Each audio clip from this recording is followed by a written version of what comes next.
All right, and we're live. Thank you guys for joining us here on another one of our Omake Ikuze round robins. As usual, I am Bishi, and tonight I am joined by. Go I ahead. can't find my fucking liquor. Hi. Hi, Maverick. So it's one of those nights. Great. Yep. Pretty course. good. This is Jolly Yellow. Apparently, it's going to be one of those nights. So, going ahead and kicking everything off, the reason why we didn't have a show 2 weeks ago, I was actually gone at a con, so sorry. I was at HoshiCon in Charlotte. It's a small-ish, it's gotten actually bigger, anime convention in Charlotte. It's actually a good amount of fun. I went to a few panels, had a blast. A decent number of my friends actually work there.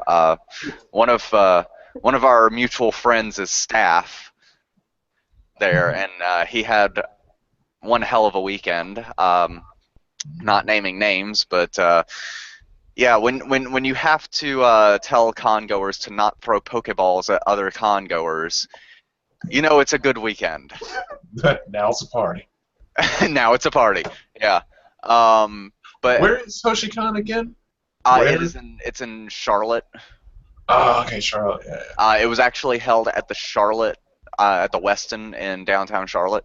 Oh yeah, that's a nice place. At Charlotte, North Carolina for you out-of-staters. Yes, Charlotte, North Carolina. The Westin was a very nice place. Like they actually had, they actually did have another conference going on at the same time. So there were definitely some odd looks from people and the usual. But I mean, if you've gone to cons, you know you kind of get used to that, and that's something that it just. You know, you're not even fazed by it anymore, by all the people like asking questions and all of this other stuff. But no, I had a blast. Sorry I wasn't here to do the show, but now I'm back and we can do the show. And speaking of cons, since we were on last, another big con happened. It's also why it's called Summer of Geekdom. That's the name of the title. The con of cons. The con of all cons. I do believe that everyone. Okay, by the way, it was San Diego Comic-Con when everything and who's anyone is there except us. But Wait, we're not anyone. We're not even Z-list celebrities, guys. Yeah, no. we're not. No, we're not. We are actually there helping clean up. That's what we're doing. Wow, I didn't realize we leveled up status. We're janitorial staff now? Yeah, that's Yeah. a level up. I mean, Yeah. before we were, just behind the scenes, actually running stuff through the tunnels of the hotel. Quite literally gophers. Yeah, we're cleaning up after them. Yeah. But no. It was a great 4 days. Things that pretty much all the companies that were there have learned to just go ahead and show what you show them 30 minutes later after your panel ends, so they don't have to have all your shit leaked out and everything. Let's just start off by saying John Barrowman is a god. John Barrowman is a god. I am stupidly excited. So, Torchwood #1 lands in comic book stores should be able to get it August the 3rd. That's being produced through Titan Publishers, but it's being written by John and Carol themselves, so it's gonna integrate a lot of the previous work. It's probably gonna have a lot of classic Who references and all that sort of thing. If you haven't picked up their novelization that came after Miracle Day, Exodus Code, I also highly recommend that. But yay, I'm going to be running out to my comic book stores on August the 3rd to pick that up, because I'm excited. Like, especially a kind of story like Torchwood, when it's done well in other sources of media. So the show was great. But they also do really well with the radio plays, and they do really well with the novels, because you can do different things with those different sorts of media. And so with a comic book, when you don't need a costume or special effects budget, and you can just draw the aliens right on the screen, I'm expecting cool creepy crawlies Lean and Page. yeah. Is the Torchwood comic book, is that gonna like follow up or relate to the TV show in any way or any of the other source material, or is it like brand new, doing its own thing? Of course. I mean, it's Okay, so it will. Okay.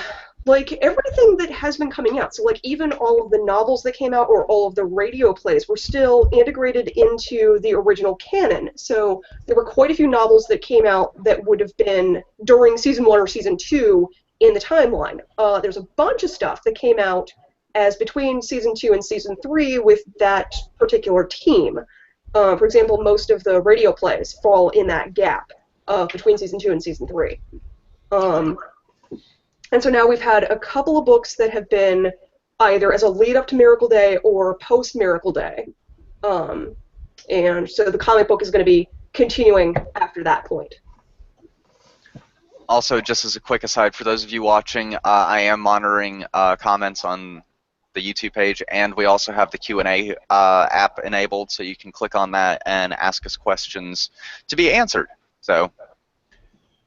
Another thing that makes John Barrymore God is that he loves the cosplay constantly. That fucking Squirrel Girl outfit. Oh my God. Well, I was going to lead up to that. Perfect. I was going to lead up to that. No. The real, like, whoa, dude one was Zap Brannigan. But it was also perfect. Yeah. I mean, goddamn. So. And across all of Tumblr, you can hear several garments dropping, melting, and cooling. Like, oh, gender. Tumblr hell. Of no fucking that on the con in my floor. life. Just that level of giving a fuck, but also not giving a fuck. I tried to do a split as Harley. That was adorable. But no, you heard that on the con floor anyway. Mm-hmm. But speaking of, we're still talking about San Diego Comic-Con. It was just trailers galore for the entire weekend. Yeah, just much any geek comic culture thing that's happening for like the next year and a half had something going on there. A trailer, a teaser, some screenshots, somebody doing a panel. It was pretty much all there. Like, I'm ready for Luke Cage. I don't care. Some of the big trailers were for the Marvel. We're gonna already start with Marvel because we always expect good things from Marvel anyway. They released the trailer for Luke Cage, gave you a teaser for Danny Rand of Iron Fist. By the way, guys, he is still white. He is always in white. That's his whole shtick. And then a teaser for the Defenders. Guys, I didn't even expect the teaser for the Defenders at all, and a release date. So cool. We're getting next season or next year. We're getting Luke Cage, Defenders, and Iron Fist. But Daredevil season 3, Jessica Jones season 2, and Punisher will come out in 2018. Cool. But everyone was like, "Well, why can't we shut up, motherfuckers? We're getting the whole group together." And you find out that the people that are playing the characters in the Netflix series, well, some of the main ones like Daredevil, Jessica Jones, Danny Rand, and Luke Cage, will have parts in Infinity War, which, by the way, is the actual name of the new movie now. It's just called Infinity War. That was released today. But there are going to be new people joining the cast for all the next movies that are coming out. We also got a a new trailer for Doctor Strange, which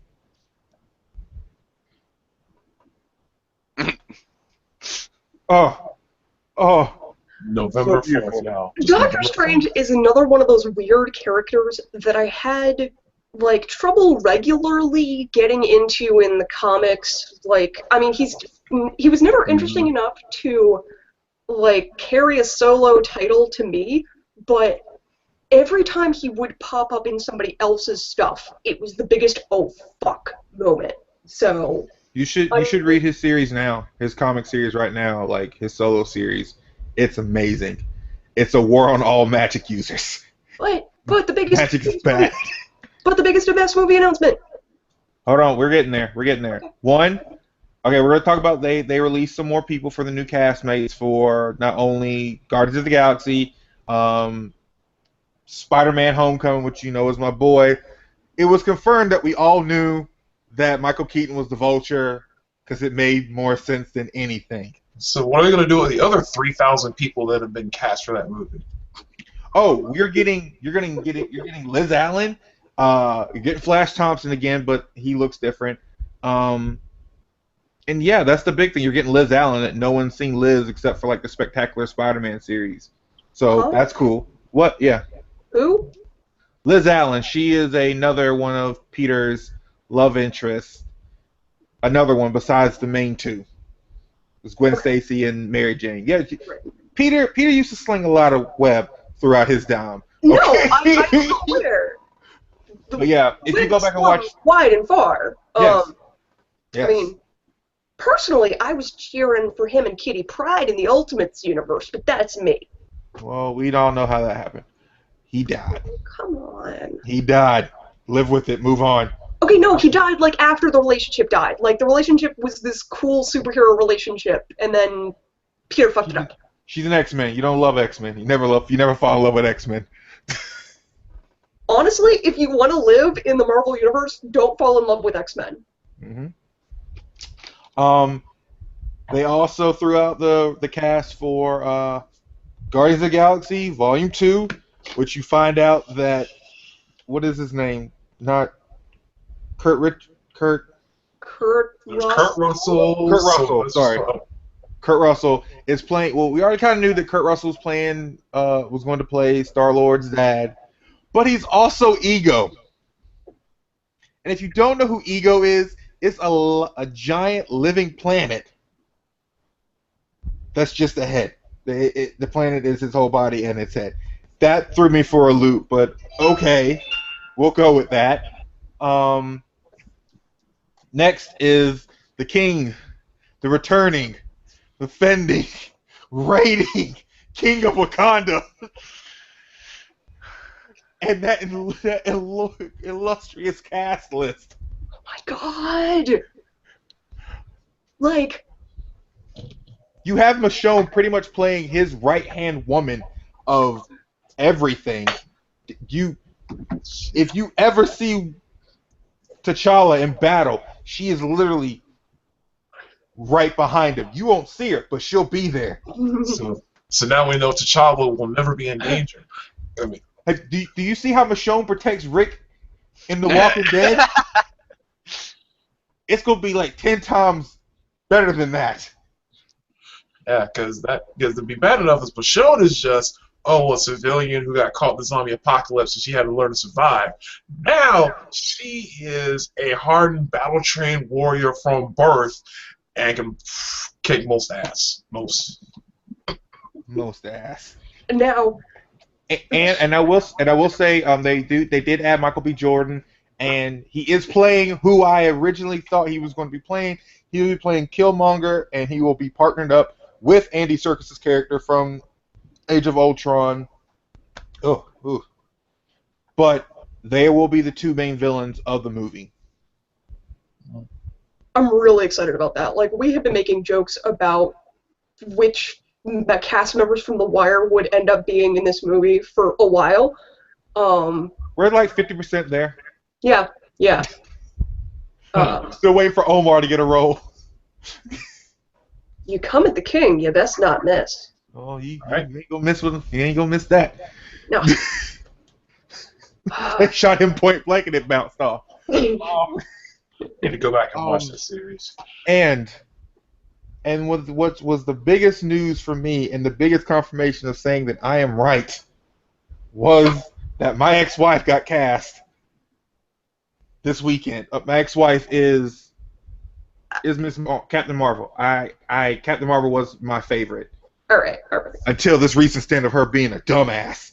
But Brie Larson is the first Academy Award the first Oscar winner to play a superhero in the Marvel Universe.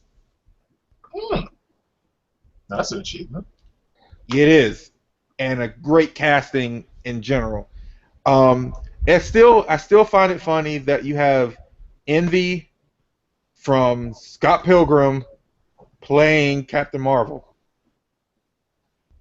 Oh Come yeah, to that think was of it. her. Yeah. Okay, Yeah. so is it me or is that Scott Pilgrim cast like they've done great things since doing Scott Pilgrim? Oh yeah, Yes. Oh yeah. Like Oh yeah. that movie like made people. it's a good movie. Yeah. And now we'll get to the underdogs, which no one thought they had anything to bring to the table whatsoever. But DC said, "Fuck you," kick down your door. Here, have these two fresh, dope-ass trailers. 3 if you count the Suicide Squad one, but we already knew everything about that. Now, Oh, gosh, the these Justice guys. League trailer, you have drunk Dothraki Aquaman. Okay, listen here. Wait, I wait, was wait, talking. wait, wait. Did you ever watch Stargate Atlantis? I did. I think I Okay. did watch Stargate Okay. Atlantis. That's So why I'm laughing about it. I'm I even laughing like about Jason it. Momoa, but whenever I see him, I always think Ronan first, and then well, actually Ronan first, and then Conan, and then Khal Drogo. But that's me. But here's the thing. This is what I want to tell you. All I can think of is him, Jason Momoa, dressed out in Aquaman gear, Yay. drinking whiskey or whatever he prefers, riding a shark, saying, "I'm the king of the fucking ocean." Like, who's Okay, gonna stop him? first of all, he is not drinking plain whiskey. You know they got that good Atlantean shit. That's true. That shit'll get you drunk. That Atlantean woo. You thought Asgard liquor was strong? Okay, so the trailer was pretty good. I had my ups and downs with it. One, it felt like a Suicide Squad trailer. It felt kind of too happy. It did. It felt too fucking happy. I know they're gonna add jokes in to make it a little bit lighter due to Batman and Superman being super ultra crawling within my skin type hot topic gift card levels of Hot Topic sadness. gift card. Damn. But I have a few things with Ezra Miller playing Flash. Okay. After watching the trailer, I'm starting to question how old is Barry supposed to be in that movie? My thing is the fact that he doesn't have any friends, which makes no damn sense because Barry Allen, I'm gonna dip in this. Barry Allen's the most sociable of all the Flashes. He has like the biggest support system, and they made him a fucking hermit loner that watches Rick and Morty. I mean, Flash is the happy, cheerful, down-to-earth, always wants to save everybody, always wants to do the right thing, always there to help a friend out type thing. So yeah, that did seem kind of weird that Barry Allen has no friends. It just felt weird, but however they go. I did like how they showed Cyborg. Cyborg does look a little bit small in my taste, but maybe he will upgrade throughout the movie. Get a little beef on him. Wonder Woman. Let's go ahead and go into Wonder Woman now. While the Justice League trailer was like, all right, cool. Wonder Woman gave me life. And Mrs. Jolly Yellow, for some reason, I don't know what it is, she can't stand it. There's something wrong about Gal Gadot to her playing Wonder Woman. She, to this day, still does not approve of it. She even watched the trailers, and she's even said, you know what? I'm ready to watch Justice League. I'm excited for it. But she gives no fucks about the Wonder Woman solo movie. Does not care.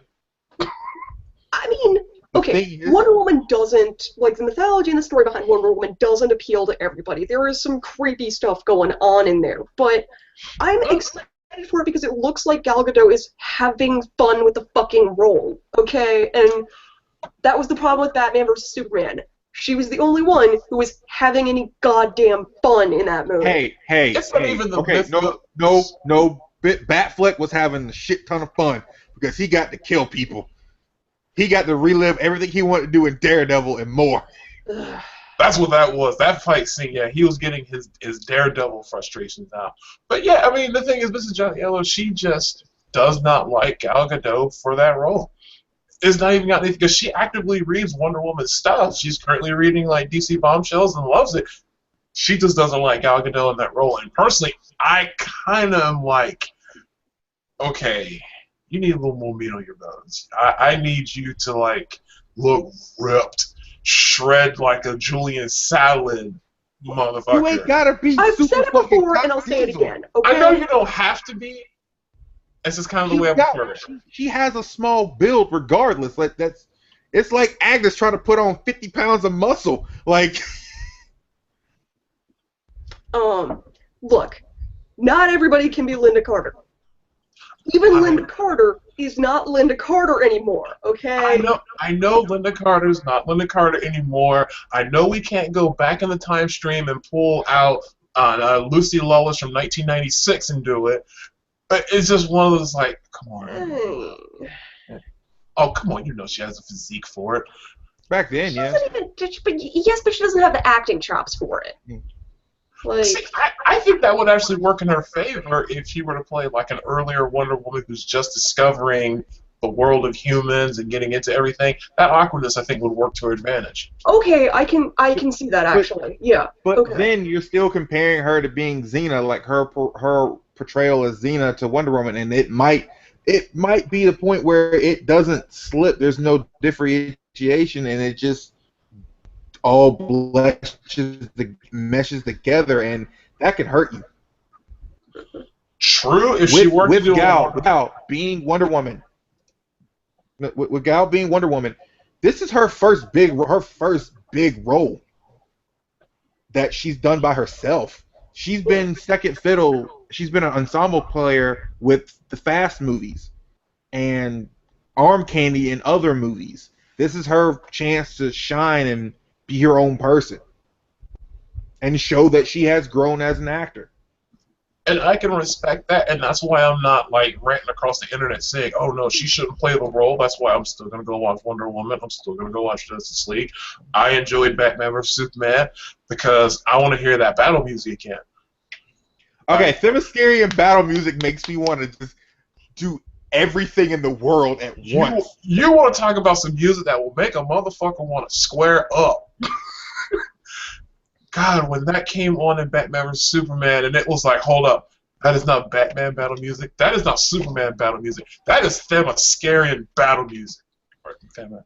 And the fact that all the Amazonians are all like different races, looks like different age groups, like Robin Wright, Lieutenant, like Jenny, and fucking from House of Cards.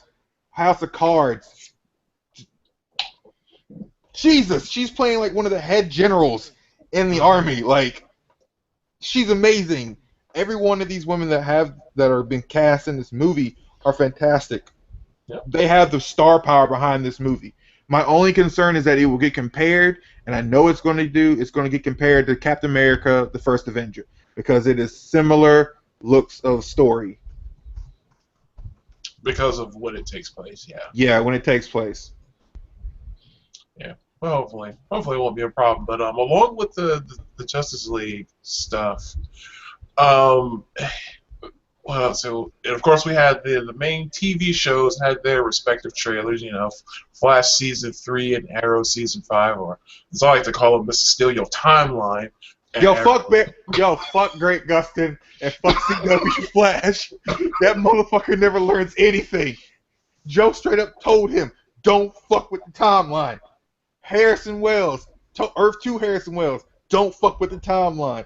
His dad, don't fuck with the timeline. His own self, don't fuck with the timeline. What does Barry do? Finally gets the girl his dreams. You know, everything's semi okay. He saved the day. What's he go do?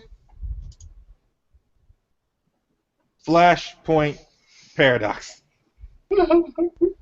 You just couldn't leave well enough alone, Barry Allen, could you? Yeah. That's okay, though. He's going to learn his lesson this season. He going to learn. But, and then, of course, you know, across the way over in Star City. 20 minutes away.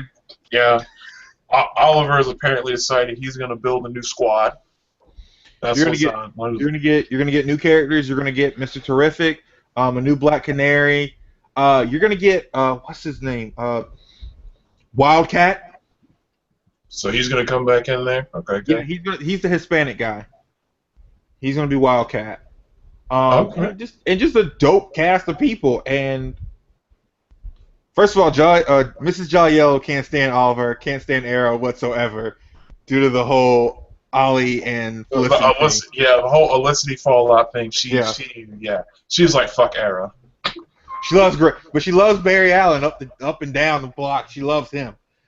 Barry Allen can do no wrong in her eyes. Sun rises and sets in his ass. Yep. And speaking of sun setting, Well, before we get to that, okay. I was actually looking at something because something that you guys mentioned early on actually made me think and actually flashed to something that one of my friends had posted. What are you guys' takes on these Death of X variant covers? Oh, you mean hold on. Where is it? I have not looked all of those up yet. Let's do that right now while. What do you think is going to be going on with this? Okay, so I can tell you right now because I got one, and it hurts me because this is the one that they didn't want to show me at the comic book store because I was going to have a heart attack. It literally is X-23 surrounded by a bunch of clones of her about to kill her. There's a pool of blood, and she's covered in blood, and her suit is ruined. Yeah. Now the Death of X is a storyline that is going to be happening here soon, and it's soon, I believe. Pretty much it's going to end with the Inhumans versus the X-Men, and there's some people that's not going to make it out. The Terrigen Mist that makes the Inhumans, it is poisonous to the mutants, to anyone with the mutant gene.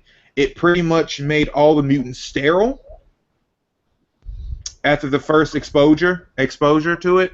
So mutant kind can't have any more mutant children. Good lord. So that's also that's why also with the Death of X, meaning the death of X-Men as so far, because the ones that you're going to get will be the last breed of X-Men or mutants. It also, the Terrigen Mist can kill a mutant if it's exposed to it for too long. Yeah, I've been looking through some of the covers because he actually posted one, and there were a few that I saw, and I'm just like, oof. There's one I am getting that is in my folder. It is a Scott Summers, but its eyes burned out. Can I get a copy of that? Shit. It's young Scott. It's like the old Scott that got transported to this time, but literally his eyes are burnt out and smoking, and his visor's on the ground broken. Young, old, I don't give a shit. Just give me dead Scott Summers. Yeah. There's also one with Colossus. Yeah, that's the one I was thinking of. There's one that's just a monument of Colossus in the garden or whatever at the Xavier Mansion. Oh my god! It has a statue of Colossus standing on a tombstone of Colossus. And I also have one too of it's with Apocalypse and Cable with his arm ripped off. Mm-hmm. Hey, more Dead Summerses. I get that one too. No, not that one. Hell no, not this one. This is the one. This actual issue is very special to me because this is like the semi pretty much second appearance of the new Iron Woman, or the new girl that's playing Iron Man. Oh, cool. Okay, I think I know which one I'm going to want to go and find at the shop. Apparently, one of the variant covers includes Nightcrawler being burned at the stake. Yeah. Yup. I got that one. That's already on sale? Yeah, it's been on sale. Yeah. Oh crap! I'm gonna have to go track it down then.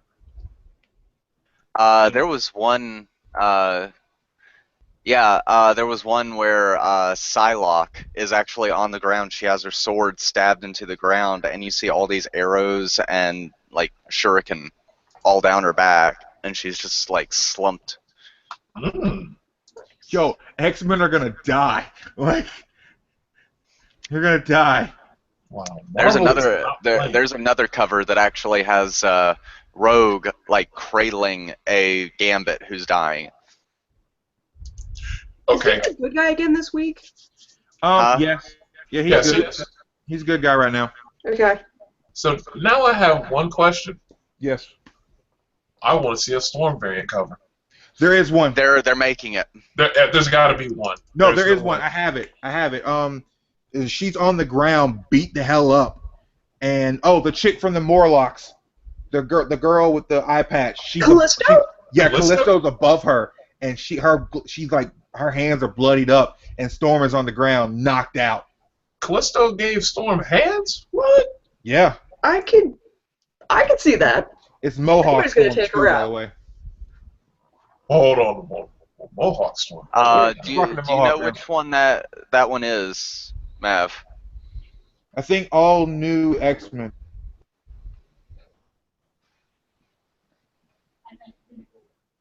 Okay, I'm not finding it. Okay, so the Hold one with on.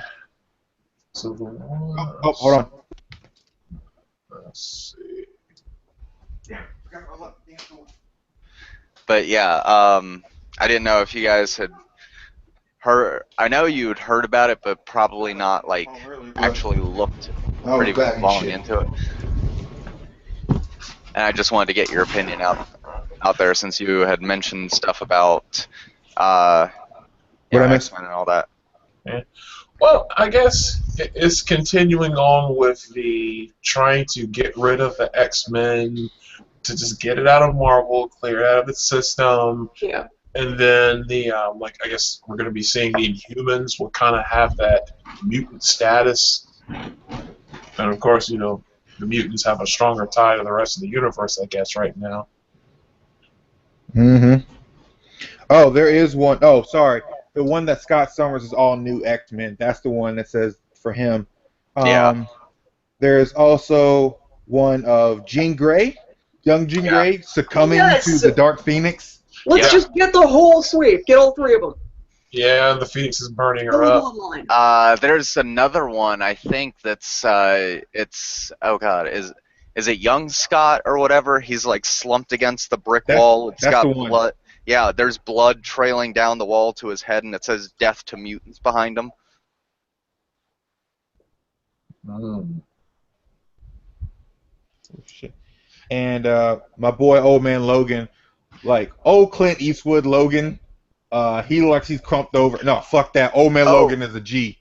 There's another one that I thought was actually pretty good. I don't know who it is in the foreground, but it's Sabretooth. And Sabretooth has actually been killed and mounted like a trophy on the wall. Like it's just his head. It's it's Craven. Craven did it. Yeah. Craven killed him and mounted him. Wow. Yeah. Craven. Wow. What are you guys doing? Like, Marvel is going I started to savage. get worried about you when you guys did that like Deadpool kills everybody thing. I was like, are you guys okay over there? Oh, have you seen the Death of X cover for him? It's literally Deadpool at his sick bed, surrounded by all his friends. Yeah. He has a rubber chicken in one hand and a cat on his lap. Like, do you guys need to talk to somebody over there, Marvel? You guys... It's called Fox needs to start returning calls, or all their shit's gonna get landed on the ground and on fire. We're worried about you here. We're seeing some really worrying stuff. Like, this is the kind of artwork that the teacher calls your parents and is like, I'm really worried about little Marvel right now. Little M's okay. He's just very creative. But yeah, I just wanted to get you guys' take on it real quick because it just kind of popped to mind early on, and I didn't want to derail conversation. But going from Death of X to Death of something else, July 1st.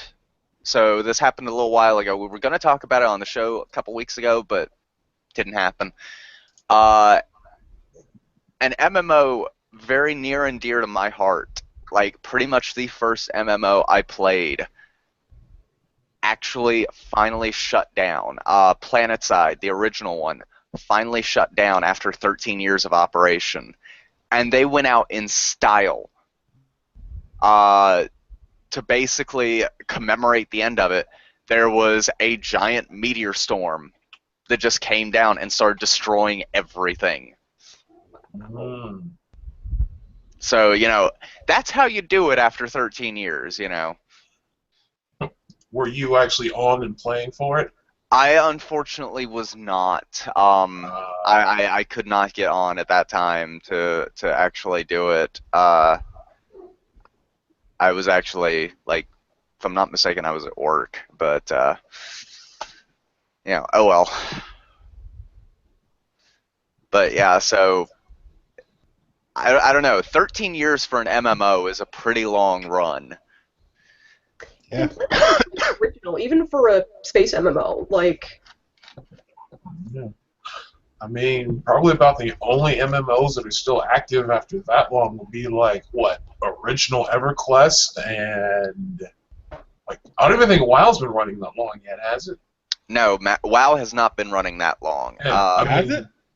No, it hasn't. Why does I it mean- feel like it has? Because it's so popular. I mean, yeah, that pretty much is like original EverQuest and maybe like Ultima Online or like the only real MMOs that are still active and Yeah, running that long. WoW will hit 13 years on November 23rd of next year.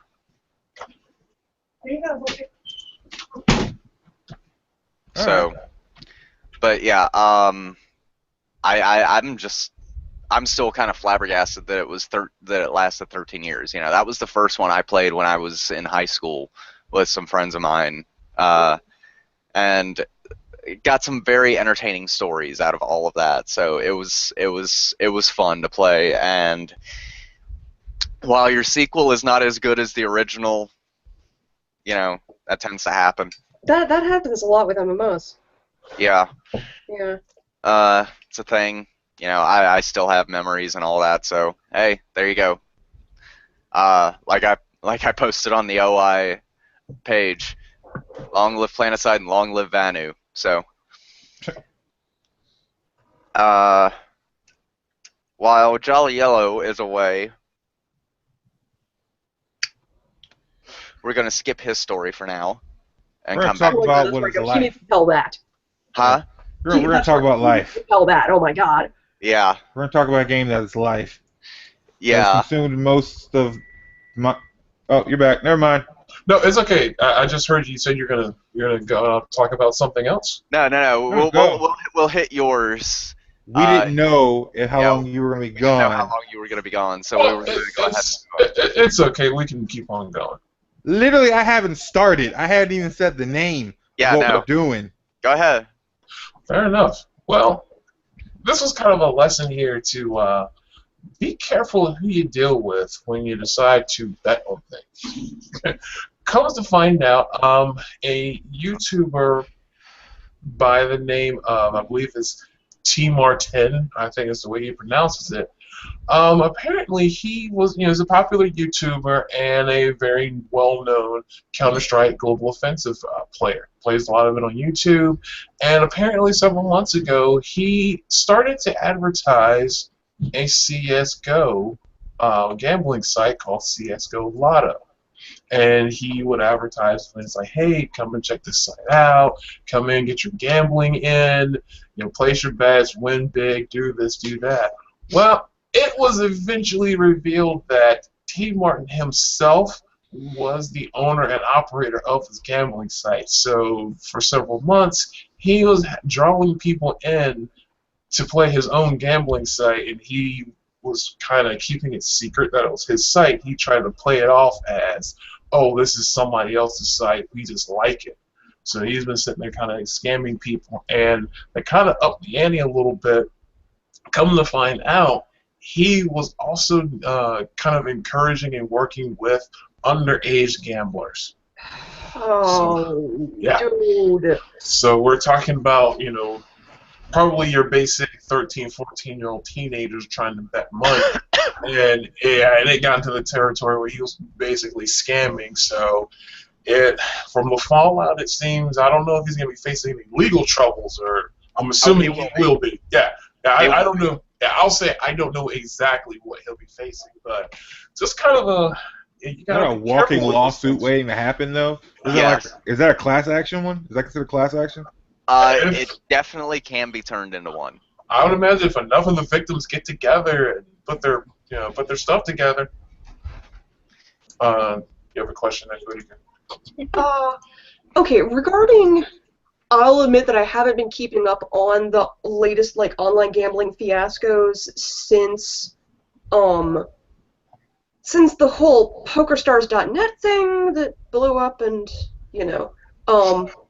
like, wouldn't that have been illegal in the very first part of it? Like the whole concept of betting on Counter-Strike, wouldn't that have been illegal before you even got into, oh, by the way, this was just his.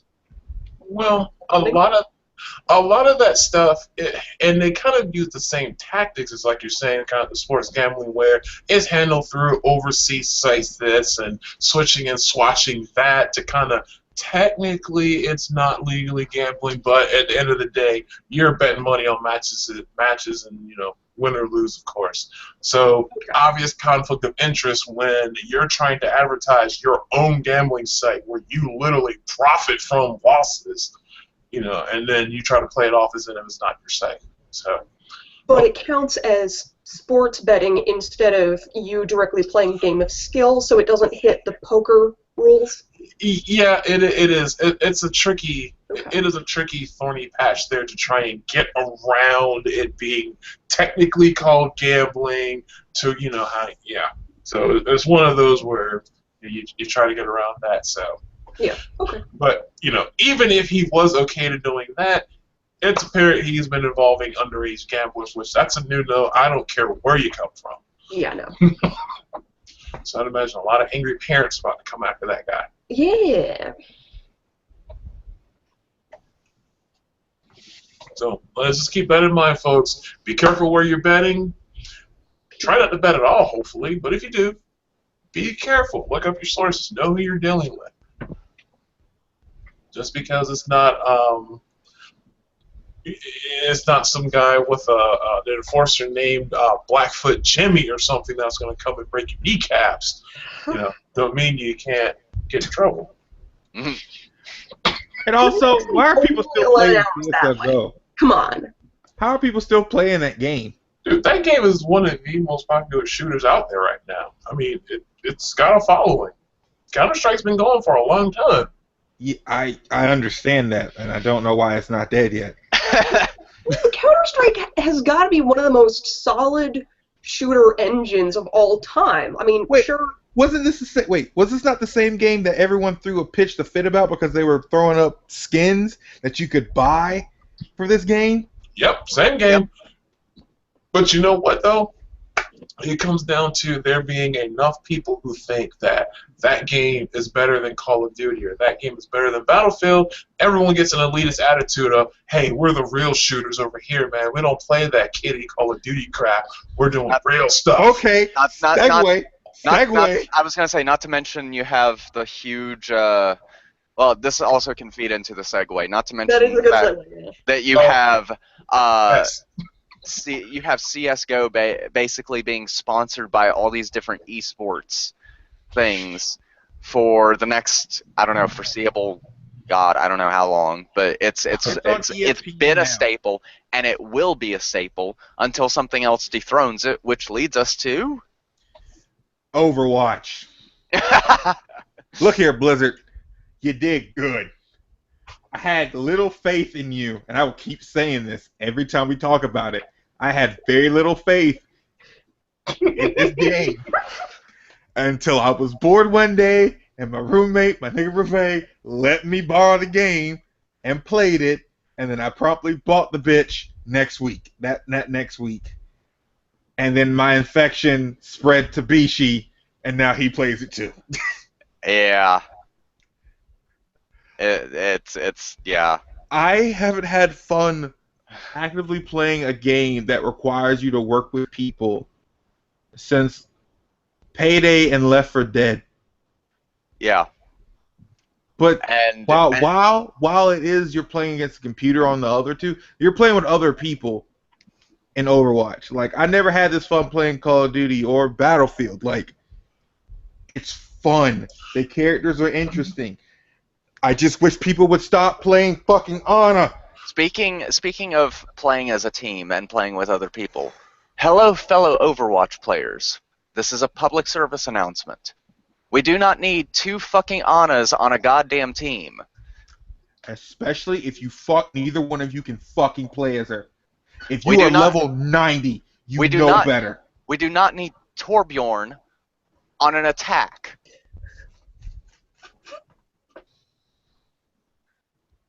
And we don't need 4 assault heroes on a defend map either. You dumb shit. We do not need someone who is just out for themselves trying to get play of the game. And while that is a nice little thing to see your character at the end, it doesn't really matter if your banner ends up being red at the end. You assholes. That's like winning a match on Superstars. No one fucking watches Superstars. It doesn't fucking count. And also, play the game, you shouldn't get them if you're a damn bastard, because all you do is sit in the damn corner and shoot shit. I am so fucking tired of seeing Bastion and Torbjorn play of the game. And the play of the game screen is this Torbjorn running around, and you don't even see Torbjorn kill anybody, just hitting his hammer, dropping shields. No, the worst one. I saw this the other day. There was a Torbjorn play of the game. You know what he was doing? The action was like 100 meters this way. He was like running and looking up at the sky. And I'm just like, really? I believe Galileo has been keeping his peace about something. Fuck you, lame ass players. No, I have a question. Yes. Early on, Maverick, when you were describing the game, it sounded like you said that you're against computer opponents, so it's not like team of human players versus team of human players. Yes, it is. It is Yeah, team of human players. You versus can team of actually human play players. as a team versus AI in one of the training, or you can actually go team of players versus team of other people. And you want to know something funny? The AI part is sometimes smarter than the real people. It's like Perfect Dark all over again. You don't understand. Like it's to the point where you have a Reinhardt that doesn't know how to shield properly. That all right, Reinhardt's got his shield up. I'm behind him. I'm kind of low on health. Where the fuck's my Mercy? Mercy goes to try and heals me. Reinhardt drops his shield. Mercy gets sniped in the fucking face by a Widowmaker. No. We've actually had this happen. We had a Reinhardt. I was going to heal you. Of course, what does the other team have? Genji. Reinhardt drops his shield and tries to start hammering Genji, and Genji throws shurikens into me playing Mercy, and I go down quicker than anything because it's fucking Mercy. And then I get ulted and get cut up to shreds. Also, if you are going up against a fucking team of Genjis, which is a thing that has happened, fucking switch to beam characters. Because why are you shooting at a robot ninja that's sole purpose is to deflect anything that comes to you towards him? I fucking hate you people. Are you better now? No, I'm not. Not quite, because I have Did that help? PSA. I have one more PSA. If you are in a team and you are the last to pick, I'm sorry, you get whatever that thing on the side says that they don't have any of. You either group up or you learn how to play other people. Me, yes, I have learned how to play other people. I'm just not good at healing. No, I am good at damage and defending. I will kill for you. I will protect you. Other than that, I cannot heal you. I failed medical school. Now, while I enjoy playing a support character, that does not mean I want to play a support character all the goddamn time. The man said he is not Rebecca Chambers. No, I'm not. I don't have any magical weed for you. I'm sorry. Eventually, what happens if I'm sitting there playing a support character all the time? You're not gonna get, Dr. House. You're gonna get Dr. Nigel Burke from the fucking Surgeon Simulator games. Oh no, it's bad. Look, no, he doesn't heal people that piss him off. Like legit, he will let them die. I will let them die and damage buff the people that are actually doing shit. You get Dr. Nick from The Simpsons. Exactly. 1-800-Doctor. The B is for bargain. I go from a legit healer to Dr. Nick. And it's sad because it'll be like, all right, cool. This low-level fucking player wants to play as the characters I play as. All right, well, I won't mind switching. I'll switch up. I play like 3 different characters that I'm actively good with. All right, I'll switch through them. No problem. Start playing as a different character because the other player picked that character. Other player starts sucking horribly. Doesn't know what he's fucking doing. I'm like, please do your job. Please do your job. Fuck you. Switch off. Start playing the game. We could be almost losing. Switch characters, and we end up winning because I know what I'm supposed to be doing. Junkrat, I'm a clutch. In the clutch, I am the best Junkrat ever. I was gonna say this man has seen it. Whenever we get like in a corner or something, and no one else is playing Junkrat because he's playing Reinhardt because we need a fucking tank. I get pissed. I pull out Junkrat. Things start blowing up and dying. And also, Reve, my roommate, is a beast with May. He is probably the best. Huh? I didn't say your Junkrat was better than mine. I said you have the best May in the game I've ever seen. Try to give you confidence. You try to shut me down. Why you do that? No. He has one of the best Genjis I've ever seen. Also, you have like one of the best. We talked about your score because we can look your stuff up, the global stats and stuff. Your Genji is deadly. Yeah, you don't barely play as him, but your stats are phenomenal as Genji. But no, PSA to Overwatch players, please play as a fucking team. That's what this whole thing is. Play as a team. That's pretty much, yeah, he's right. Play as a damn team. Make friends. This game helps you make friends. Know your role, play your class. Know your role, play your class, and shut your mouth.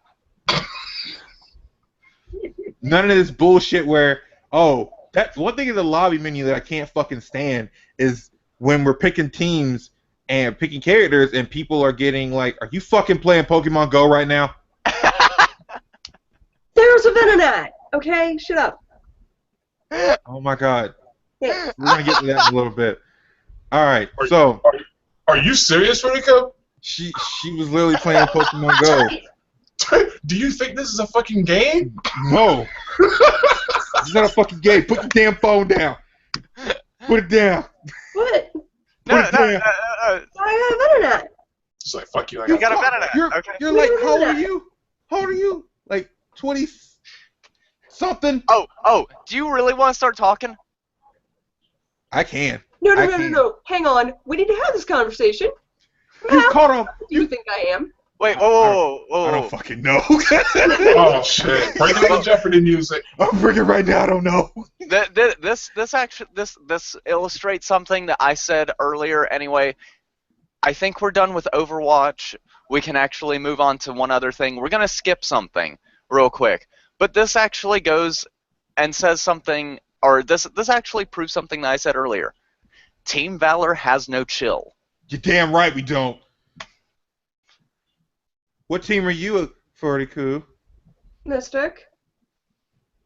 Punk ass bitch. Yeah. I'm not Mystic, but at least you're not Valor. You eat glue. Your gym leader is a frat boy party boy. That is special. Frat boy party boy. That's special. Damn. Team Mystic is a Frisic Ice Queen, and Valor, well, Valor will fight you on the moon. Valor will fight you anywhere.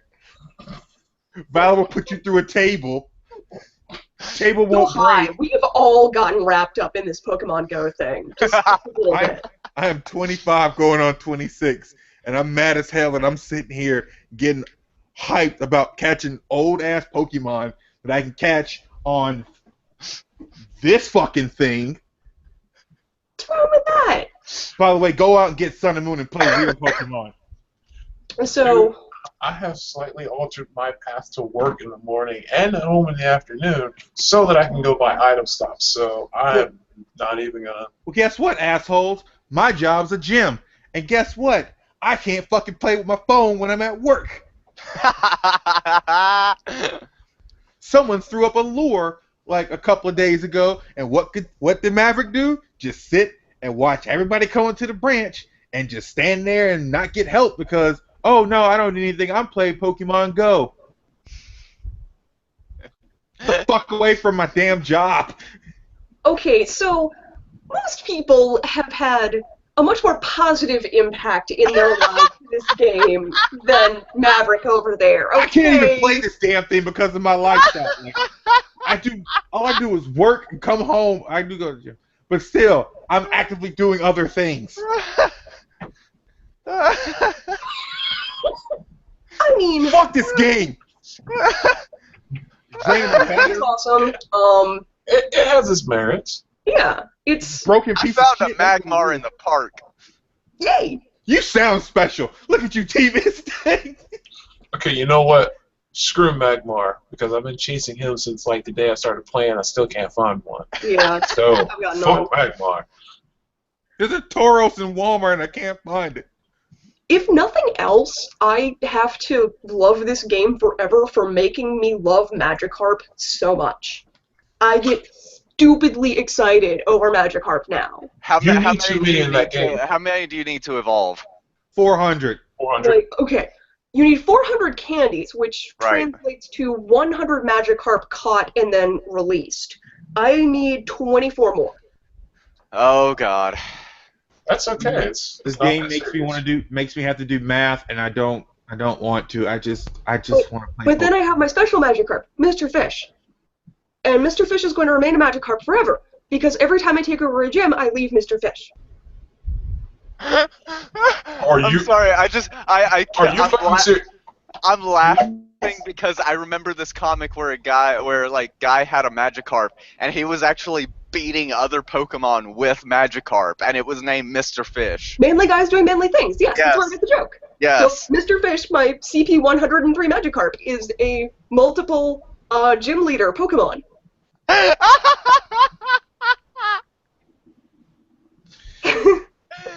Now that's making a statement. Wow. Dude, I mean, if you're gonna play this game, have some fucking fun with it, okay? Like, I love this game because it's gotten me to get Well, more road work in. as far as improved a bit. like the whole have fun with it. The whole that makes me think of the whole Westboro Baptist Church being their gym being taken over by a Clefairy. Yeah. Is it just, okay? So it's a Clefairy now. All right. Because I know at one point it was it was taken over by a Magmar with a CP of 666. Yeah. Speaking of taking over gyms, this game is also driving apart families and loved ones because I witnessed Jolly Yellow and Mrs. Jolly Yellow almost get a divorce after no, Miss Jolly Yellow took over the gym at Walmart, and then promptly while they went to go find me or come get me in the store and everything, Jolly Yellow was standing across the street by the car playing. Took over her gym. She didn't even make it to the car before he vanquished her and took it back. Mrs. Jolly Yellow was going to have us sit in that car until she beat the gym and took it back, and she was going to have us in the car, and it was like, no, we got to go back home. And she didn't talk to him for like the rest of the night. She You really done didn't talk to me. fucked up. She really did. She really did go silent on me for like 2 or 3 hours. Wow. You done fucked up. I'm sorry. For the most part, the gyms around here have been rotating a lot, which is good. We live in a city. We live out in the middle of bumfuck nowhere almost. Right? Oh yeah, which reminds me of one cool thing about Hoshicon. The Duke Energy building that they have in downtown Charlotte, right near Hoshicon, it would actually light up with different colors depending on what team had actually taken it because it was a gym. Oh, God. Wow. That thing probably was going off like a Christmas tree. It was. Somebody got seizures. Someone probably got a seizure. Pokemon and seizures. Nothing wrong with that. I bet it was a team instinct too, because he liked the bright colors. and couldn't look away. But yeah, like there's a lot of stuff that I've been finding out just through playing, just through messing around with a bunch of stuff. So fun tips.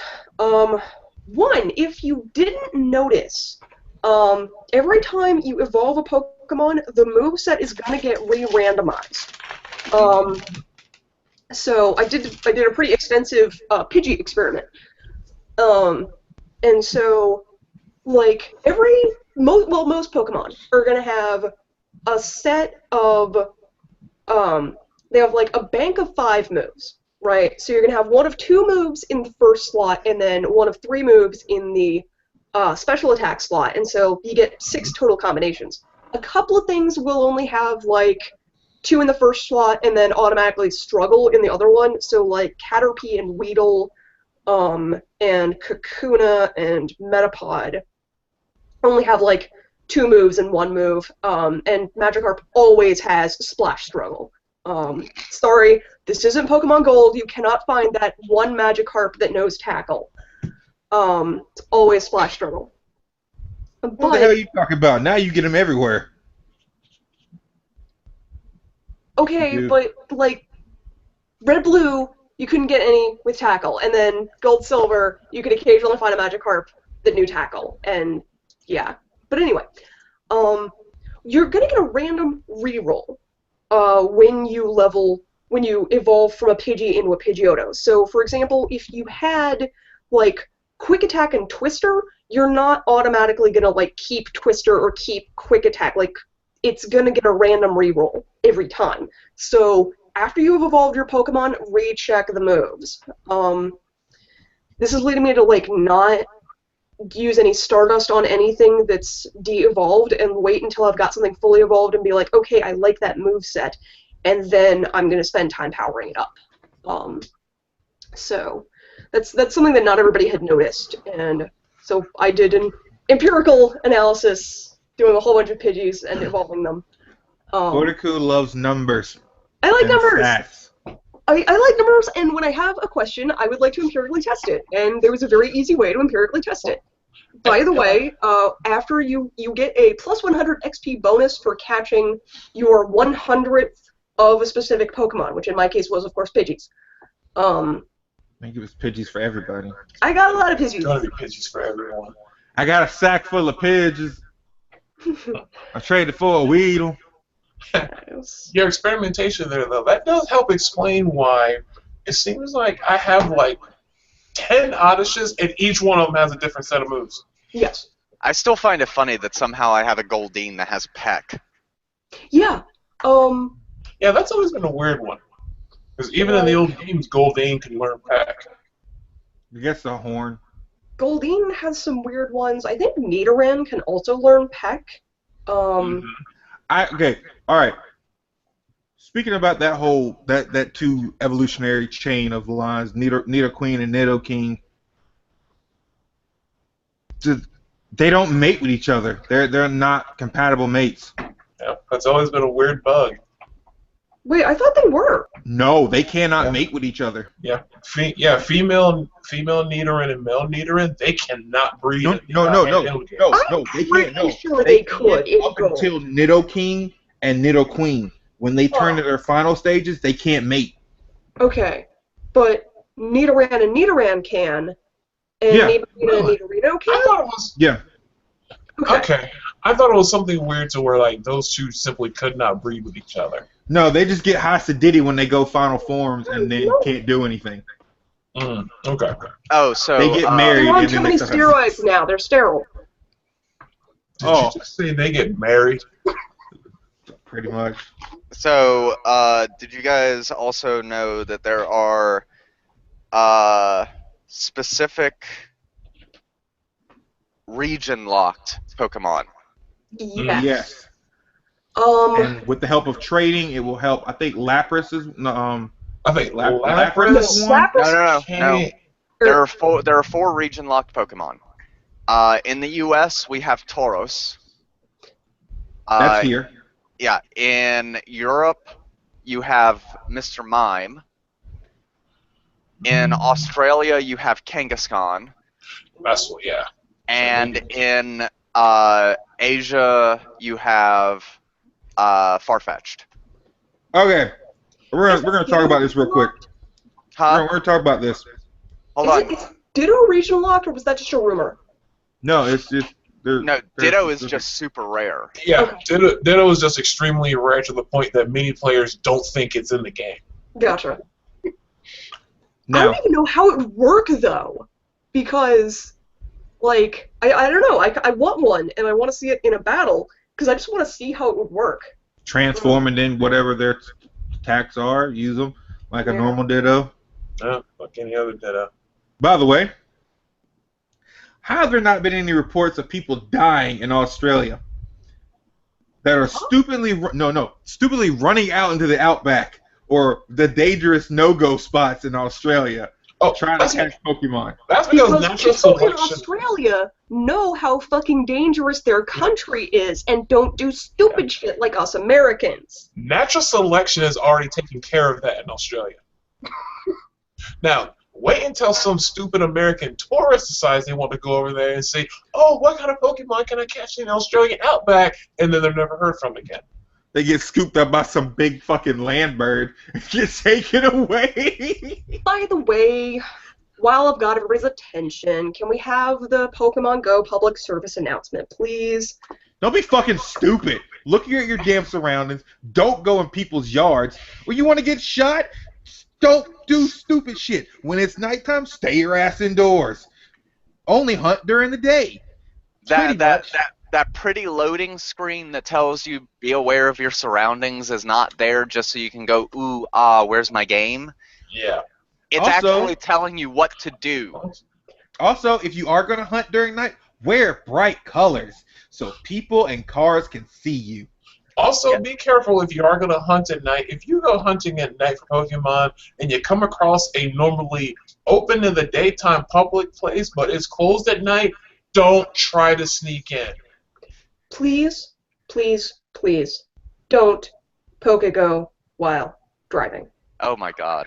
Alright, please. I can't believe I have to say this. I've already had. Just don't be that guy. Because if you are that guy, your friends are going to make fun of you forever. You live to be 90? Yeah. This is not a thing you get to live down. Ever. Guess what? Try explaining it to the insurance company or the cops. Like, Yeah. What are you doing? And everything is on the internet forever. Yeah, you no, want to leave your phone open and like chip up those egg things because you know you're gonna be traffic. Fine, put it face fucking down and put it on the passenger seat, okay? Or guess Don't what? fucking play it. Or guess what? Make friends and have that your shotgun partner play your game for you. That's And what I then do for You Mr. can also Johnny. use the carpool lane. Hey, everybody wins. So yeah, Don't be fucking The stupid. whole thing of if you Pokego and drive, your friends are going to make fun of you. Yeah, If you that will- survive. that will happen. You will be on a ventilator, and no one will come with a sympathy card and flowers. They will be coming to laugh at your ass. and take pictures and put it on Reddit and 4chan.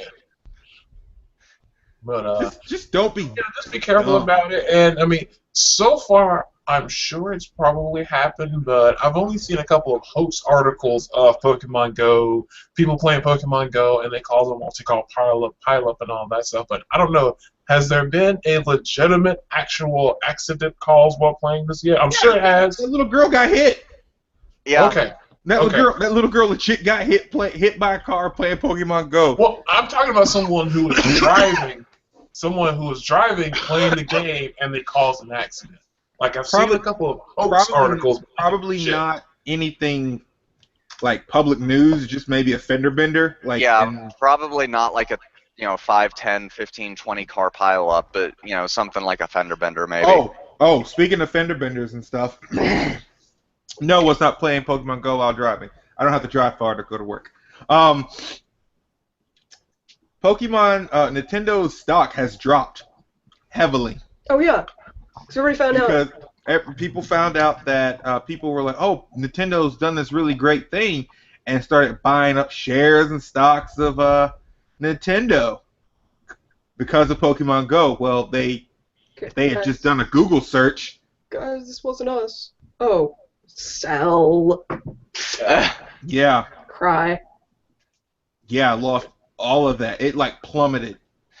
But Yeah, yeah. people tend to forget that. Yeah, that's Game Freak and Pokemon Company who just often work with Nintendo. But this time they're working with Niantic. Niantic, yeah.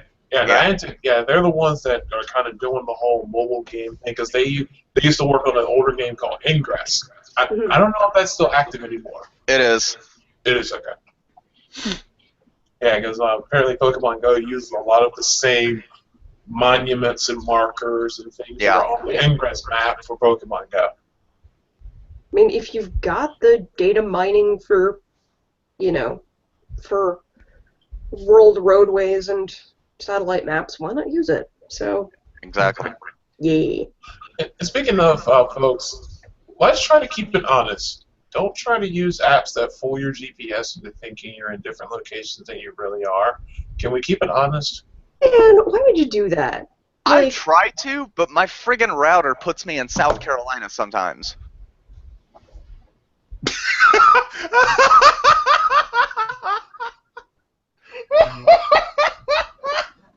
I wish I was kidding.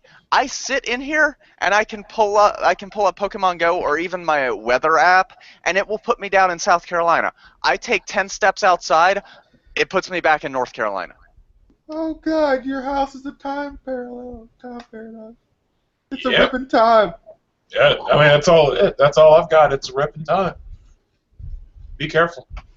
Keep an eye out for cracks in the walls. Well, why couldn't something good come from it? Not South Carolina. Well, considering what North Carolina's been doing lately. Yeah, this whole state's fucked. Six in one hand, half a dozen in the other. We're sorry, America. We're sorry, world. world. Point. It is trading up. Yeah. There was a time. At least the racism is acknowledged in South Carolina. Oh, look, bundt cake. But yeah, okay. Anyway, Pokemon Go, we have fun. Please be safe out there, and no, the game is not making you run into traffic. That's your own stupidity. Hashtag Team Valor. Hashtag Team Harmony? No, fuck you. Don't cop out. No, you pick a side. You drew your battle lines. Damn, dog. It's not that serious, bro. Hashtag Team Harmony. Hey, wait a minute. If we're going to do Team Harmony, you are playing the weakest bird. And my evidence for that, because someone tried to play me. I was like, no, I was like, evidence. Hey, Exhibit A, Pokemon 2000 movie. Who went down the most in that movie? Articuno.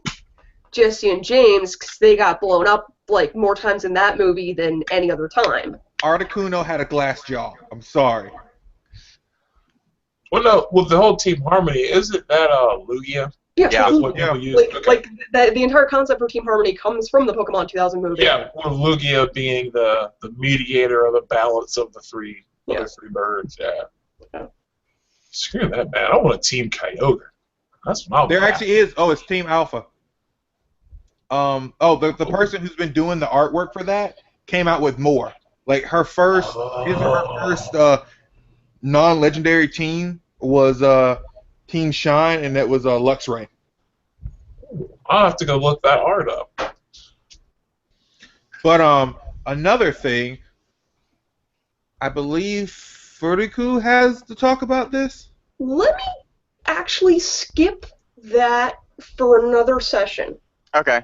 One quick note, staying on video games real quick. For those of you who haven't played it yet, but would like to, Life is Strange is now available on all platforms. The first episode is free. The others you do have to still pay for, but the first episode is free on all platforms. I think episodes 2 through 5. I think they're like $16 normal price. If you catch them on a sale, they'll be lower, of course. But I think their normal price is like $16. Yeah. So if you have Steam, put it on your wish list. It'll pop up. Also, and the reason why it's the first episode is free is because great news, everyone. Life is Strange I just said that. Coming. Oh, wait, did you? No, did you Yeah. say it was going to be a live series? Oh, yeah, no, not that part. No. See, yeah, I know what I'm doing, damn it. Okay. The reason why it's like that is that Life is Strange is going to become a web series, Oh, cool. which it already kind of was, but you would think it would have been a web series first and then a video game? Like, this has been on my list for a while, but, you know, that whole working would through my like it. backlog thing, since my backlog was 3 years long, You're like just a now Middle getting Eastern. around to... Oh my God, you're like a Middle Eastern country. Like you get music and everything 3 or 4 years later. Don't Yeah, even you know what does that? Grad Grad school, hell. bitch! Grad the grad school pitch. And her eyes, you can see the life drain out of her eyes when she said it too. Don't remind me, I've missed my life. But yeah. You're with us now.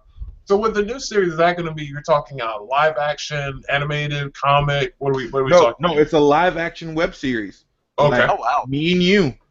They're gonna find people to cast as them, maybe cast as the voice actors if they look anything like them, but get a whole thing. I mean, it's kind of cool. I mean, fucking Archie is getting his own TV series on CW. Well, shit. Now I got to go Riverdale. actually play the game before that series starts, or I'm going to be really behind. Oh yeah. And I swear to God, I better not see anybody like, oh, don't spoil it, bitch. The game has been out for years now. You had time. Go find a gameplay of it. Yeah. So, and speaking of shows that are female-driven and female-casted and girl power. Oh, No, boy. so I went and watched Ghostbusters the other weekend. I loved it.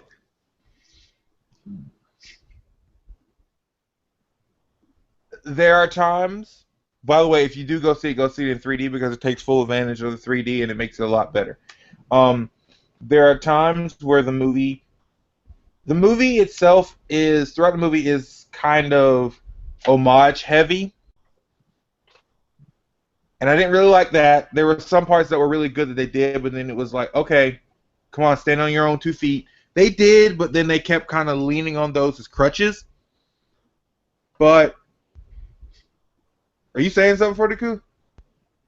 Like, can we just throw up the sign? Like, I haven't seen it yet, but can we just throw up the sign and you talk? Cause I didn't know you made the sign. Like, I thought you would have had it ready. Yeah, like, can we just throw up the sign and you talk? Yeah. Okay. Like, Cool. Okay, so hey, have you not seen Ghostbusters yet? Okay, overall impression is yay, and there we go. Okay. All right. Just come on, man. Cool. So all right. So look, the ladies, the female Ghostbusters. No, it is not a continuation of the original cast or original story set by the original cast. It is a complete and utter reboot, and I am okay with that because these girls are funny. All right, there are some things in the movie.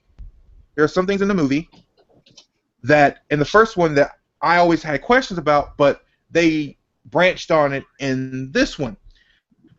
Okay, 3 guys get a hold of some proton packs they've never tested before or used before and go and shoot up Ghost. Okay, where's the margin of error or where's the testing involved in it? No. In this movie, you see these girls go from on a cart with the solo blaster to breaking it up into 4 and constantly having to improve on themselves throughout the movie to the point where they get sidearms. They have side ghost-busting arms. And it is like the best thing ever. The comedy is great. Megan McCarthy, as you know, she's the bigger girl in most of her films, and she plays Melissa McCarthy. Why do I want to call her Megan McCarthy? Yeah, Melissa McCarthy, also Megan in Bridesmaids. Sorry. Yeah, sorry. Yes. The same guy directed this. Paul Feig. You know, Paul Feig, yeah, who actually was in a cameo in the movie. She usually plays the bigger girl that makes fun of herself and all that stuff. Not this one. There are some jokes or whatnot, but nothing directed towards her weight at all. At all. And everyone plays a smart character. Everyone's smart. All the female characters are smart. All the characters are fun. The 2 best things out of that entire movie were probably uh, Holtzman, which is played by Kate McKinnon, who is a SNL current member of SNL, and she is super funny as hell. And Chris Hemsworth playing the ditzy, super ditzy secretary that's only there based on his looks. Which did poke fun at how Hollywood typecast gender roles in movies. I understood that, but whatever. I didn't care. I loved it. I went in going expecting this movie to... I set it pretty low because it could either hurt me or make me feel great. And in the long run, I enjoyed it than the first one.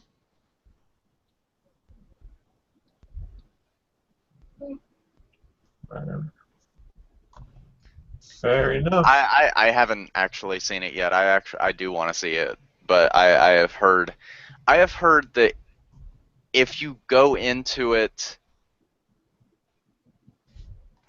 expecting what you remember from the old Ghostbusters movies, you might have a letdown. Yep. Go in with it as a fresh experience. But if you go into it going, okay, this is someone else's take on it, this is a new way of telling it, then it's really good.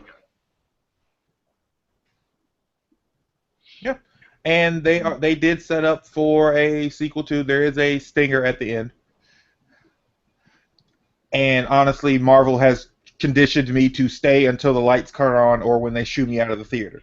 Nice. So there's a post-credit scene after it. Mm-hmm.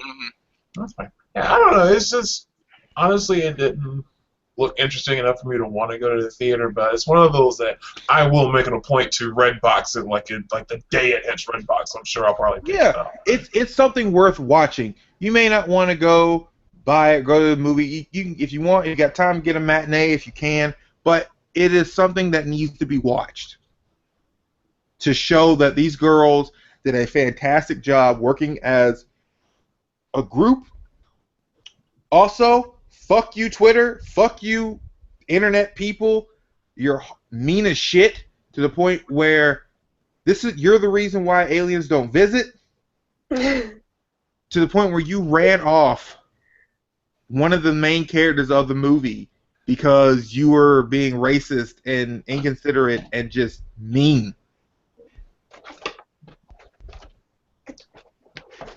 That's fucked up.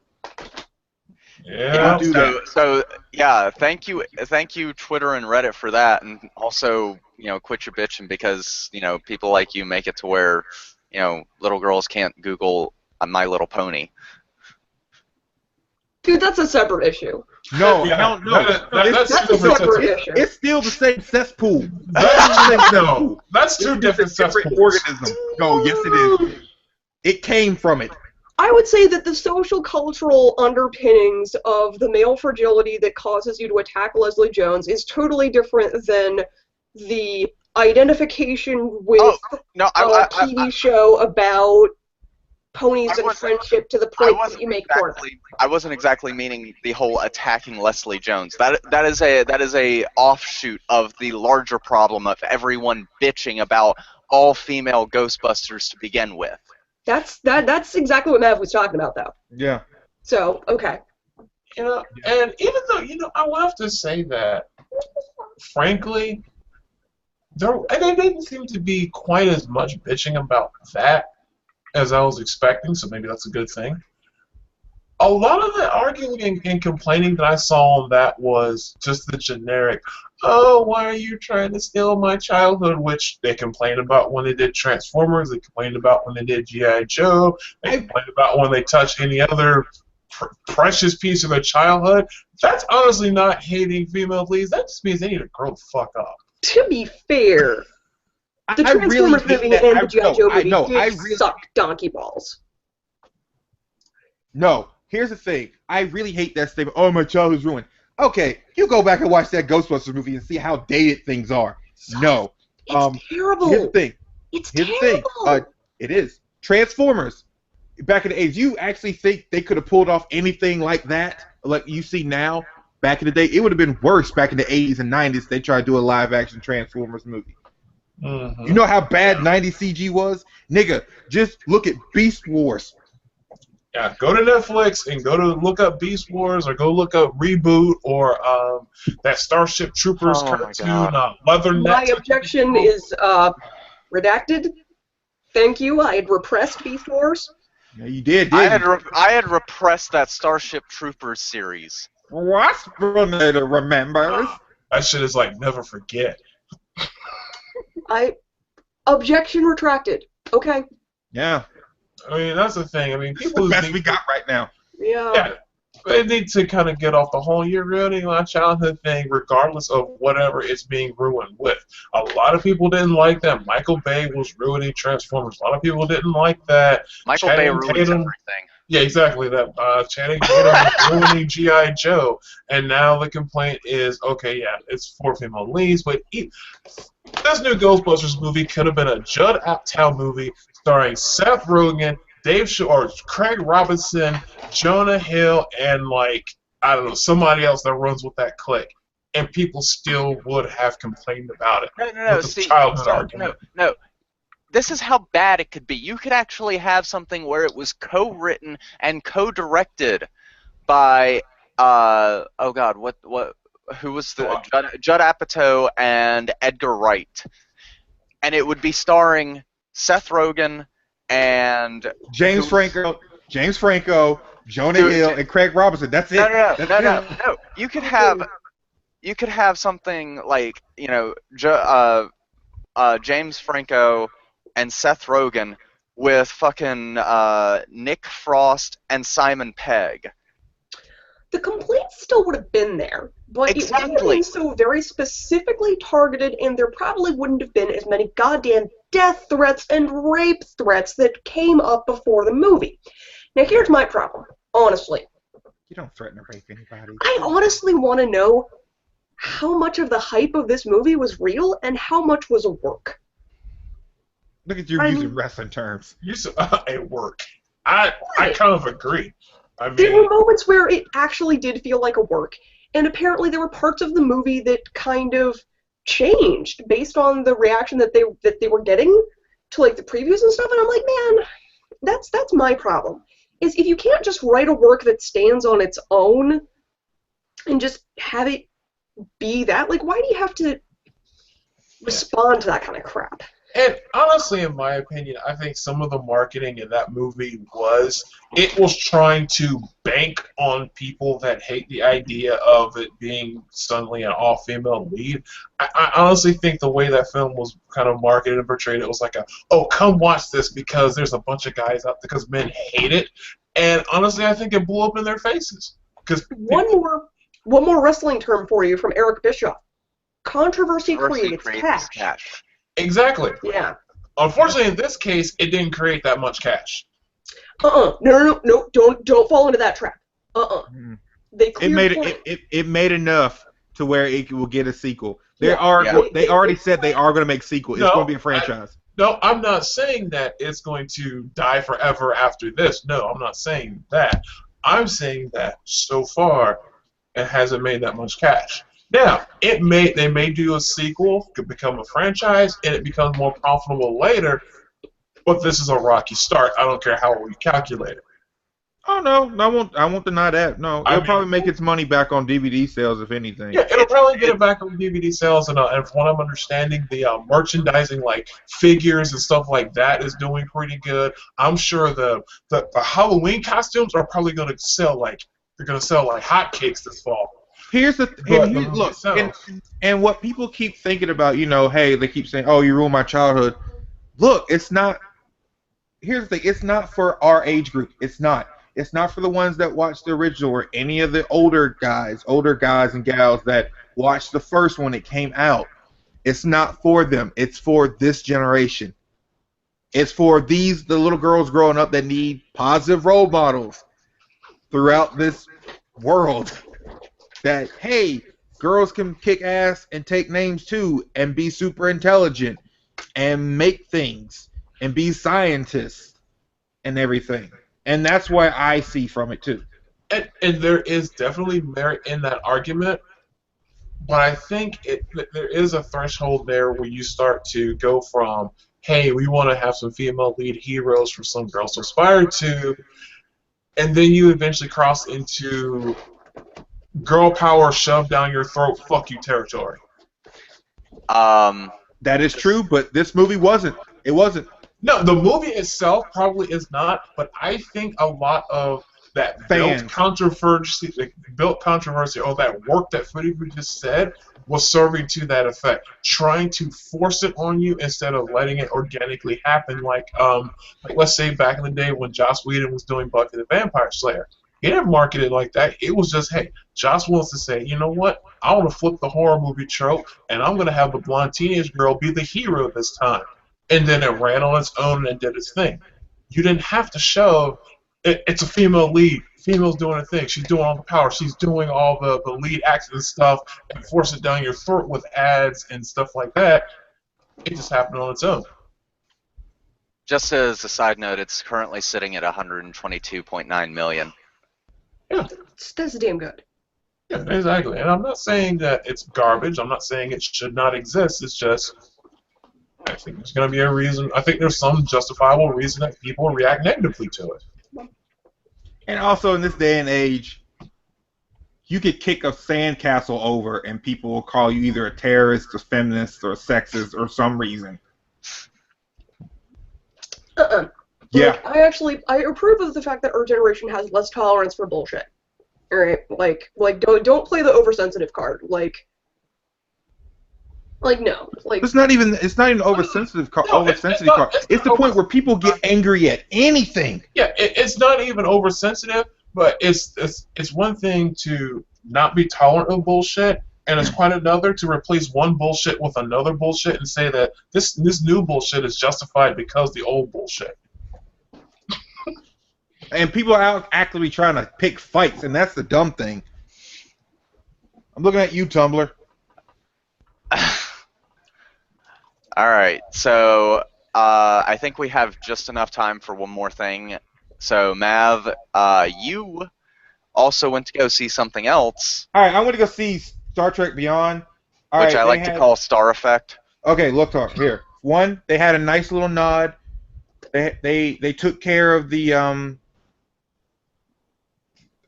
the whole Leonard Nimoy thing, Leonard Nimoy not being a part of the movie anymore. They took care of that. It hurt my heart to see Chekhov featured heavily in so many of the scenes. Really? He was in a lot.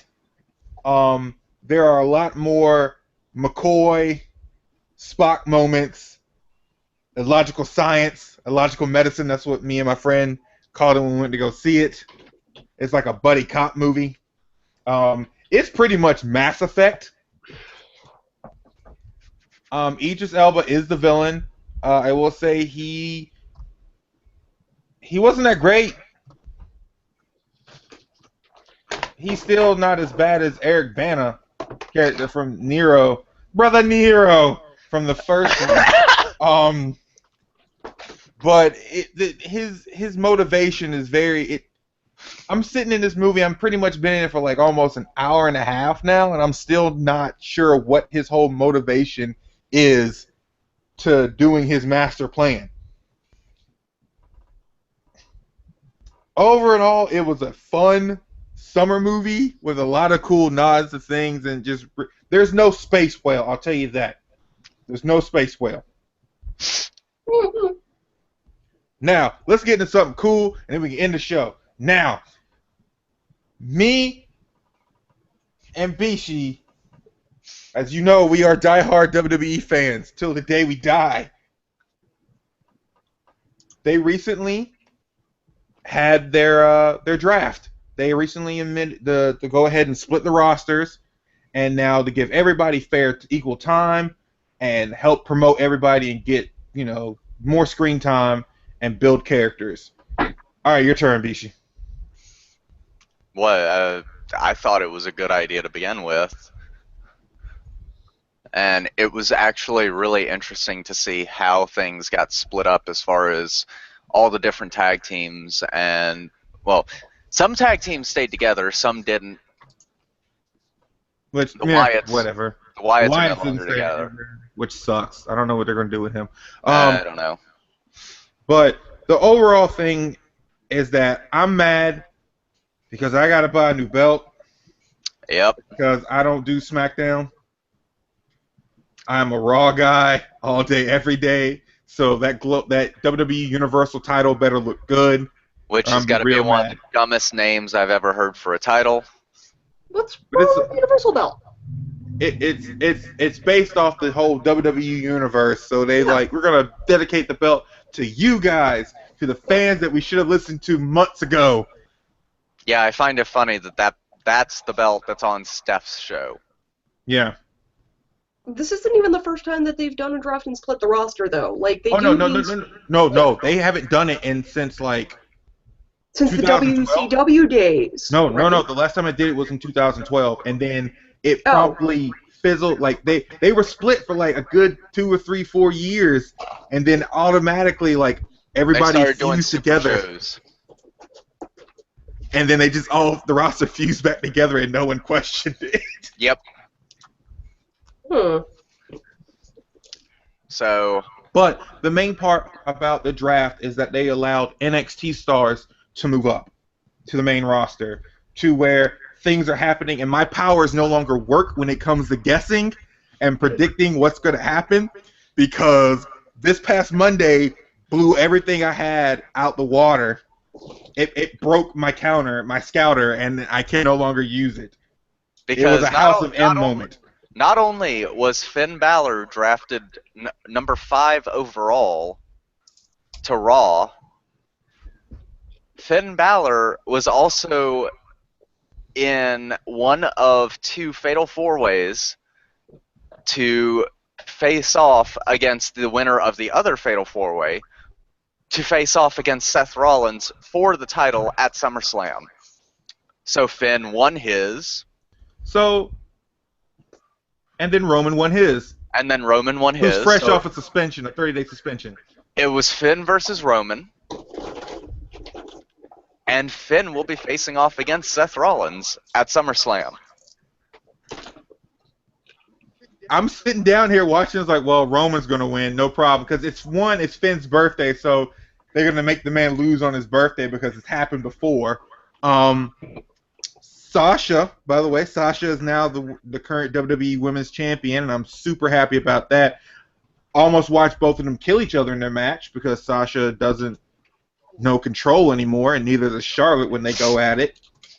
Although I did love the homage to Eddie Guerrero. I did.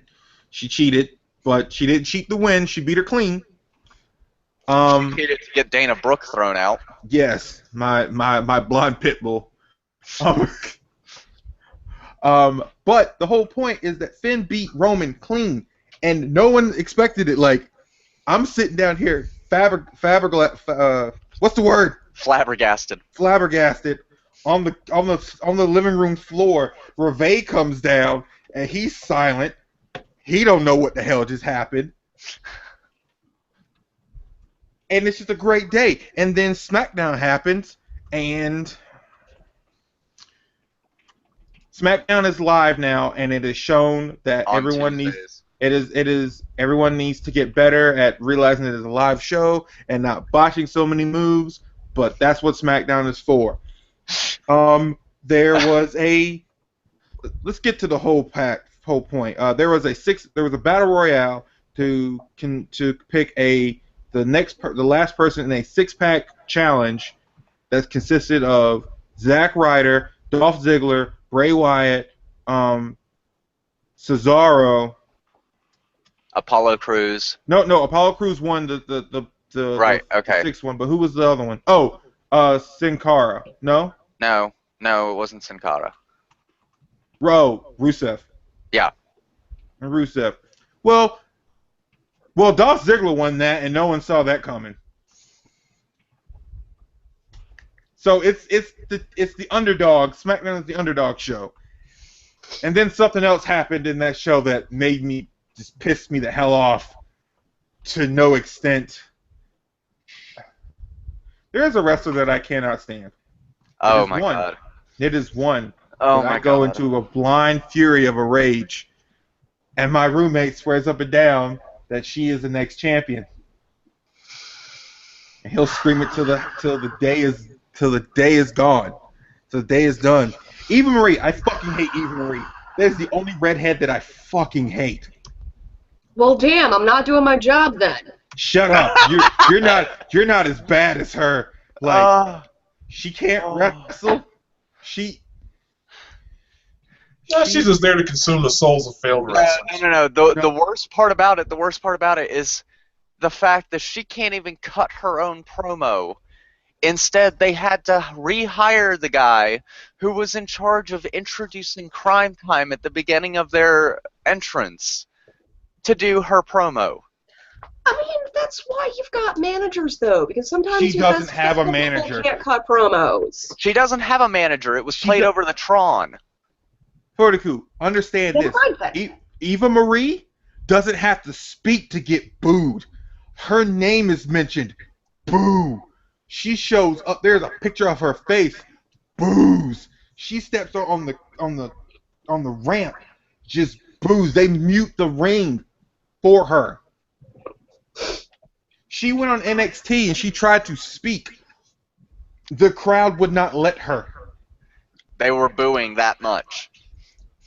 Okay, like, all right. And she can't wrestle for shit. No. But anyway. You hear me, Reve? Eva Marie is trash. So you're like, at least Brock Lesnar can wrestle. So, No, he can't. He pushes weight. No, the only thing Brock Didn't Lesnar. Lesnar get suspended again? Like, didn't he go back to the UFC and get suspended for No, drug charges again? he's not suspended, nor is he facing a fine. But he got busted. Yeah, he's not facing a fine. what did he get busted on? The fuck? An estrogen Dana. blocker. Something Dana, that you what use the to fuck take are you to come doing? off. So Dana don't know what the fuck he's doing. His titles, he can't keep a champion to save his life. Like Brock He Lesnar can't- popped on 2 drug tests. Dana White is like, I'm not finding him. But no, Brock Lesnar is the equivalent of that guy in the arcade that would always pick Ryu and would do nothing but spam Hadoukens. I mean, yeah. yeah. Dial it back a little bit, because he is a good fighter, but... No, I was meaning in wrestling. And wrestling. Oh, okay, No, for wrestling, fine. Like Fine, I'm not fine, fighting fine, Brock fine, Lesnar, fine, period. fine. But wrestling wise, no. He is Fuck, I wouldn't muscle. want to get punched by that guy. Are you kidding me? Fuck. No, I feel sorry for Sable. He's a big, intimidating guy. I mean, that's all it is. That's why he had. He's fast. He's real fast. Yeah, he's a real legitimate fighter, but Hold on.